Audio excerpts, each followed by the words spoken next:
तो दोस्तों क्योंकि समरस्लैम 2020 में रोमन रेक्स रिटर्न आ गए हैं, इसलिए आज की इस वीडियो में हम एक बार फिर रोमन रेक्स की लाइफ स्टोरी और उनके अब तक के पूरे WWE के करियर के बारे में बात करेंगे और ये जानेंगे कि कैसे लेटी जोसेफ जोआनोआ से उन्होंने WWE के the big dog Roman Reigns बनकर लाखों करोड़ों फैंस का दिल जीता है। वीडियो काफी इंटरेस्टिंग होगी, इसलिए इसे अंत तक जरूर देखिएगा। रोमन रेक्स, जिनका असली नाम है लेटी जोसेफ जोआनोआ, उनका जन्म 25 मई 1985 को हुआ था। रोमन रेक्स एक बहुत बड़ी रेसलिंग फैमिली से बिलोंग करते हैं। उनकी फैमिली का नाम है अनोआ और रोमन रेक्स के पिता का नाम है सिका, जो कि खुद WWE रेसलर रह चुके हैं और वो हॉल ऑफ फेम में 2007 में इंडक्ट हुए थे। दोस्तों रोमन रेक्स के बाकी रिश्तेदार जो कि WWE में काम कर चुके हैं, उनके नाम है Yokozuna, Rikishi, Umaga, Tonga Kid, the Rock और द ओसोस। दोस्तों इतनी बड़ी रेसलिंग फैमिली होने की वजह से रोमन रेक्स के पिता चाहते थे कि रोमन रेक्स भी उनकी तरह प्रोफेशनल रेसलिंग में जाएं, लेकिन रोमन को बचपन से ही फुटबॉल खेलने का ज्यादा शौक था और वो साल 2006 से लगभग 3 साल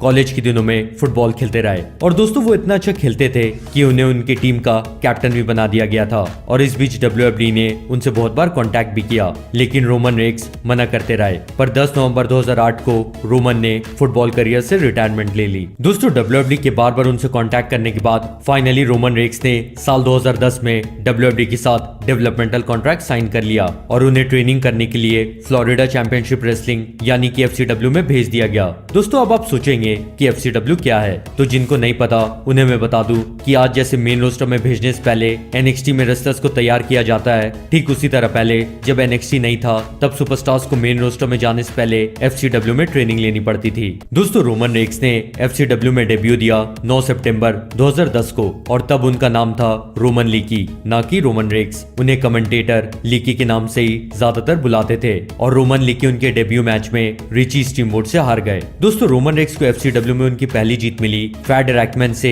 21 सितंबर 2010 में। FCW में रोमन रेक्स ज्यादातर टैग टीम मैचेस में ही फाइट करते थे और 5 फरवरी 2011 को FCW में रोमन रेक्स का सामना हुआ डीन एम्ब्रोज और सेथ रॉलिन्स से ट्रिपल थ्रेट मैच में, जिसमें रोमन रेक्स जीत गए थे। रोमन रेक्स FCW के टैग टीम चैंपियन भी बने थे और उस टाइम उनके टैग टीम पार्टनर थे माइक डेल्टन। WWE ने साल 2012 में FCW को चेंज करके NXT बना दिया और रोमन लीकी को भी नया नाम मिल गया रोमन रेक्स का। रोमन रेक्स ने NXT की शुरुआत में हील कैरेक्टर के रूप में फाइट करना शुरू किया और NXT में रोमन रेक्स के डेब्यू मैच में उन्होंने CJ पार्कर नाम के सुपरस्टार से जीत भी हासिल कर ली। रोमन रेक्स ने NXT में उनका आखिरी मैच किया 5 दिसंबर 2012 को गेविन रेड्स के खिलाफ और उस मैच में भी रोमन रेक्स जीत गए। दोस्तों रोमन रेक्स WWE में पहली बार नजर आए 18 नवंबर 2012 को सर्वाइवर सीरीज पेपरव्यू में सेथ रॉलिन्स और डीन एम्ब्रोज के साथ। इन तीनों ने मिलकर रायबैक और जॉन सीना पर अटैक कर दिया, जिसकी वजह से CM पंक ने उनकी WWE चैंपियनशिप रिटेन कर ली। दोस्तों किसी को नहीं समझ में आया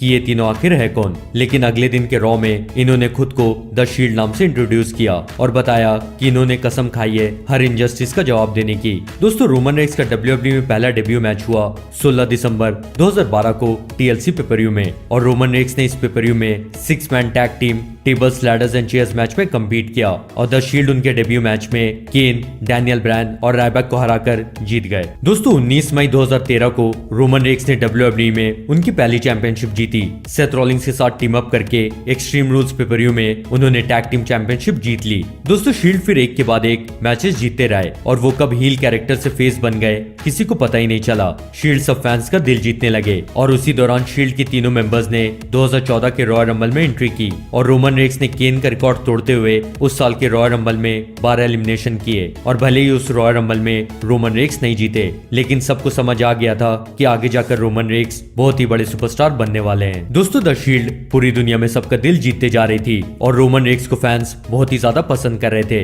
लेकिन साल 2014 के जून महीने में सेथ रॉलिन्स फिर से हील टर्न हो गए और द शील्ड टूट गई। रोमन रेक्स को उसी साल 8 दिसंबर 2014 में स्लैमी अवार्ड दिया WWE ने उस साल का सबसे अच्छा सुपरस्टार होने के लिए। 25 जनवरी 2015 को रोमन रेक्स ने रॉयल रंबल में एंट्री की 19 नंबर पर और वो उस साल का रॉयल रंबल जीत गए, लेकिन रेसलमेनिया 31 में सेथ रॉलिन्स ने उनका money in the bank contract cash in कर लिया और रोमन रेक्स WWE चैंपियन नहीं बन पाए। दोस्तों रोमन रेक्स ने पहली बार वर्ल्ड चैंपियनशिप जीती 22 नवंबर 2015 को सर्वाइवर सीरीज पेपरव्यू में और रेसलमेनिया 32 में रोमन रेक्स ने फिर से मेन इवेंट में फाइट किया ट्रिपल एच के साथ और ट्रिपल एच से वो जीतकर रोमन रेक्स अब 3 बार वर्ल्ड चैंपियन बन गए। रोमन रेक्स पहली बार यूनाइटेड स्टेट्स चैंपियन बने 25 सितंबर 2016 को क्लैश ऑफ चैंपियंस पेपरियो में रूसेफ को हराकर, और 20 नवंबर 2017 को मंडे नाइट रॉ में रोमन रेक्स ने द मिज को हराकर इंटरकॉन्टिनेंटल चैंपियनशिप भी जीत ली, और इस तरह Roman Reigns grand slam champion भी बन गए। दोस्तों साल 2018 के सुपर शोडाउन में द शील्ड को मिली जीत के बाद रोमन रेक्स क्राउन ज्वेल 2018 में फेस करने जा रहे थे ब्रॉक लेसनर और ब्रॉन स्ट्रोमन को यूनिवर्सल चैंपियनशिप के मैच में, लेकिन 22 अक्टूबर 2018 WWE के फैंस के लिए आज तक का सबसे बुरा दिन साबित हुआ, जब मंडे नाइट रॉ में रोमन रेक्स ने अनाउंस किया कि वो 11 साल से ल्यूकीमिया से फाइट कर रहे हैं और उनका ल्यूकीमिया फिर से वापस आ गया है, इसलिए वो यूनिवर्सल टाइटल रिलिंक्विश कर रहे हैं। लेकिन उन्होंने जाते आते उनके फैंस से वादा किया कि वो जल्द से जल्द इस बीमारी को हराकर वापस आएंगे। दोस्तों सबको ऐसा लगा कि रोमन रेक्स अब 1-2 साल से पहले WWE में रिटर्न नहीं आ पाएंगे, लेकिन रोमन रेक्स ने सबको गलत साबित करते हुए WWE में उनकी वापसी की 25 फरवरी 2019 को मंडे नाइट रॉ में, और उन्होंने बताया कि उनका ल्यूकीमिया अब ठीक हो गया है और इसलिए वो अब WWE में रिटर्न आ चुके हैं। और दोस्तों WWE के फैंस के साथ साथ सेथ रॉलिंग्स भी रोमन रेक्स के साथ सेलिब्रेट करने आए, और रोमन रेक्स ने सेथ रॉलिंग्स के साथ मिलकर उसी रात डीन एम्ब्रोस को ड्रू मैकिंटायर, बॉबी लैशली और बैरन कॉर्बिन से बचाया भी। और दोस्तों अगले हफ्ते के रॉ में डीन एम्ब्रोस ने भी उनके भाइयों की मदद करते हुए द शील्ड को फिर से रीयूनाइट करवा दिया, और इन तीनों का मैच फिक्स हुआ ड्रू मैकिंटायर, बॉबी लैशली और बैरन कॉर्बिन से फास्टलेन 2019 में, और द शील्ड ने फास्टलेन पेपरियो में जीत हासिल की बैरन कॉर्बिन को शील्ड बम देकर। और रोमन रेक्स का रेसलमेनिया 35 में मैच हुआ ड्रू मैकिंटायर के साथ, जिसमें रोमन रेक्स ने ड्रू मैकिंटायर को हरा दिया। दोस्तों 2019 के सुपरस्टार शेकअप में रोमन रेक्स स्मैकडाउन में ड्राफ्ट हो गए, और उन्होंने वहां जाते के साथ मिस्टर मिकमैन और एलियास पर अटैक कर दिया, और इसलिए उनका अगला फ्यूड शुरू हुआ मिस्टर मिकमैन के बेटे शेन मिकमैन के साथ। और भले ही सुपर शोडाउन 2019 में ड्रू मैकिंटायर की चीटिंग करने की वजह से रोमन रेक्स शेन मिकमैन से हार गए, लेकिन जब उन्होंने अंडरटेकर के साथ एक्सट्रीम रूल्स 2019 में टीम अप किया ड्रू मैकिंटायर और शेन मिकमैन के खिलाफ, तो अंडरटेकर और रोमन रेक्स की टीम जीत गई। दोस्तों रोमन रेक्स क्राउन ज्वेल 2019 में हुल्क हॉगन की टीम कैप्टन बने, और उन्होंने रिक फ्लेयर की टीम जिसके कैप्टन रैंडी ऑर्टन थे उसे हरा दिया, और सर्वाइवर सीरीज 2019 में team raw versus team NXT versus team SmackDown में रोमन रेक्स अकेले सर्वाइवर बचे, और उन्होंने स्मैकडाउन की टीम को जीत भी दिलवाई।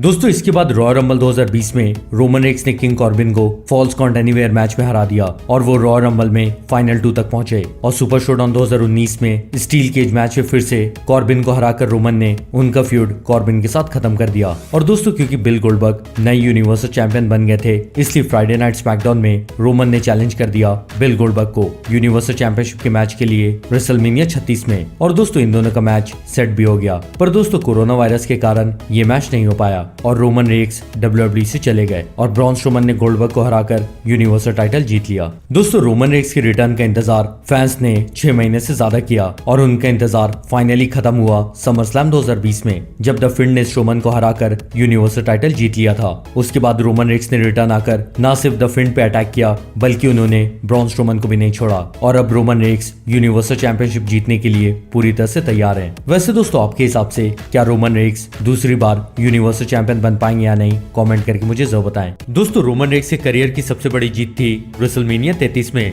जहां उन्होंने द लेजेंड अंडरटेकर को हराया, और उसके बाद उन्हें दूसरी बड़ी जीत मिली 2018 के समरस्लैम पेपरियो में, जहां उन्होंने ब्रॉक लेसनर को हराकर पहली बार यूनिवर्सल चैंपियनशिप जीत ली। फोर्ब्स मैगजीन के अनुसार रोमन रेक्स की सैलरी है $1.2 मिलियन, यानी कि इंडियन रुपीज में उनकी हर साल की इनकम है 8,56,48,200 रुपए। दोस्तों रोमन रेक्स ने WWE में 3 बार WWE चैंपियनशिप, 1 बार यूनिवर्सल चैंपियनशिप, 1 बार यूनाइटेड, 1 बार इंटरकॉन्टिनेंटल और 1 बार टैग टीम चैंपियनशिप भी जीती है। रोमन रेक्स के सिग्नेचर मूव का नाम है सुपरमैन पंच, और उनके फिनिशर का नाम है स्पीयर। दोस्तों रोमन रेक्स की वाइफ का नाम है गलीना बेकर, जिनसे उन्होंने साल 2014 में शादी की है, और रोमन रेक्स के 3 बच्चे हैं। रोमन रेक्स की बेटी को आपने रेसलमेनिया 32 में भी देखा होगा। इसके अलावा 2016 में रोमन रेक्स के 2 और जुड़वा बेटे भी हुए। रोमन रेक्स के बचपन के फेवरेट सुपरस्टार हैं Bret Bret the hitman Hart. दोस्तों रोमन रेक्स जब 2018 में यूनिवर्सल चैंपियन बने थे तब उन्हें ऑडियंस का पूरा सपोर्ट नहीं मिला था, लेकिन कैंसर से लड़कर वापस आने के बाद से लेकर अभी तक रोमन रेक्स को ऑडियंस पूरी तरह से सपोर्ट कर रही है। और इस बार रोमन जब यूनिवर्सल चैंपियन बनेंगे तब फैंस बहुत ही खुश होंगे, क्योंकि रोमन रेक्स के रिटर्न के बाद से लेकर अभी तक उनके फैंस उन्हें WWE या फिर यूनिवर्सल चैंपियन बनते हुए देखना चाहते हैं। तो दोस्तों अब आप भी कमेंट्स में बताइए कि क्या आप रोमन रेक्स को फिर से यूनिवर्सल चैंपियन बनते हुए देखना चाहते हो या नहीं। तो दोस्तों ये थी रोमन रेक्स की फुल लाइफ स्टोरी। मैं उम्मीद करता हूँ कि आपको ये वीडियो पसंद आई हो, और आपको बता दूं कि अगर इस वीडियो में मुझे 3000 लाइक्स मिले तो मैं आगे भी बायोग्राफी बनाते रहूंगा और WWE के सभी सुपरस्टार्स की एक एक करके बायोग्राफी बना दूंगा। इसलिए दोस्तों आपको ये वीडियो पसंद आई तो इसे लाइक करें और इसे अपने दोस्तों के साथ भी शेयर करें, और कमेंट करके मुझे ये बताएं कि अगली लाइव स्टोरी आप किस WWE सुपरस्टार की देखना पसंद करोगे। और मैं आपसे जल्दी मिलता हूँ, तब तक के लिए गुड बाय।